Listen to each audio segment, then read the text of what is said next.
It was that, yeah. So we've got 2 different staging areas, one for fire EMS, and then we've got our command over here. So I'm gonna leave my life for you. Thank you. all right, thank you. I'll see you. Yeah. Okay. Sorry, I was trying to wait to see if they wanted to. You let me know when you're ready. Okay. All right. So I think we are live, and just so you know, we're live on WRAL. Can you tell us what the situation is here? We see a lot of police officers, a lot of concerned parents. Yeah, definitely. So at 11:15 this morning, our 911 communications received a call, a third-party 911 caller, stating that there was an active shooter, or even asking about whether or not there was an active shooter, because they had received information from a loved one.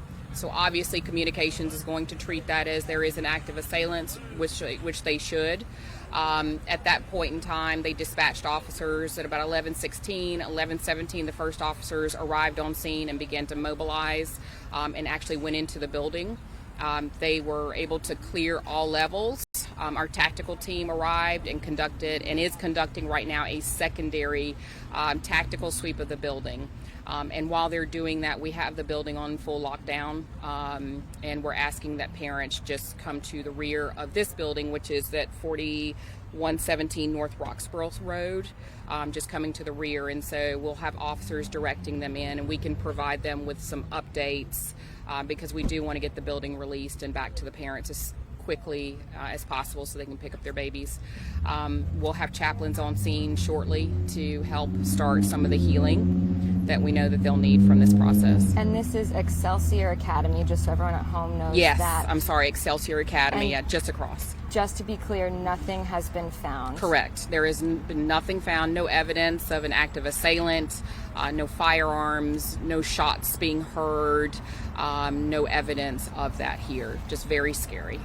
And I know you're a mom. Yeah. There are parents in front of you, behind me. A lot of them are emotional, understandably. Absolutely. How do you process this as a mom?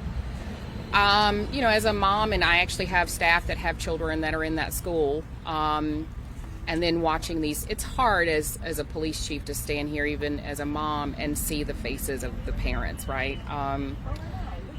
I just, it's hard to process, but I just have to reassure them that, we are going to be here for them, and hope that, the children will be okay, because it is traumatic for them as well.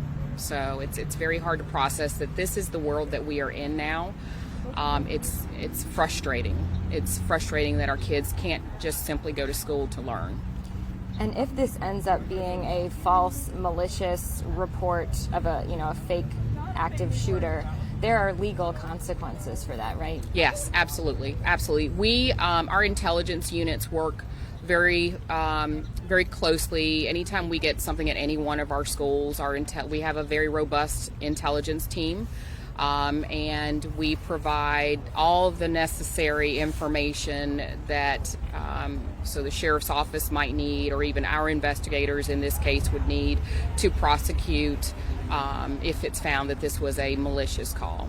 At this point in time, I've heard the 911 call. It does not sound malicious at this point in time.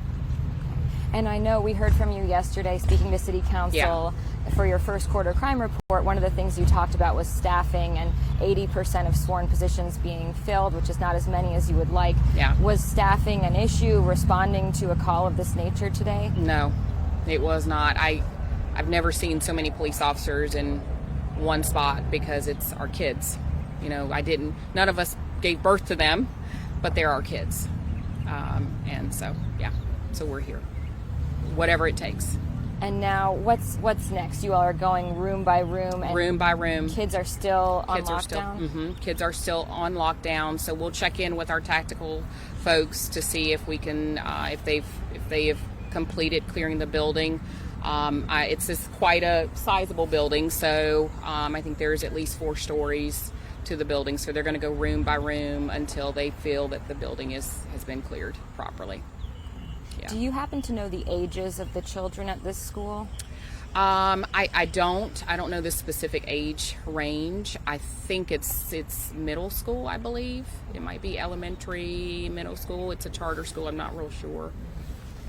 Well, thank you for your time. Yeah, absolutely. So if we have anything new to share, I'll probably come back on and just do a very quick, the school has been released from lockdown and we didn't find anything else definitively.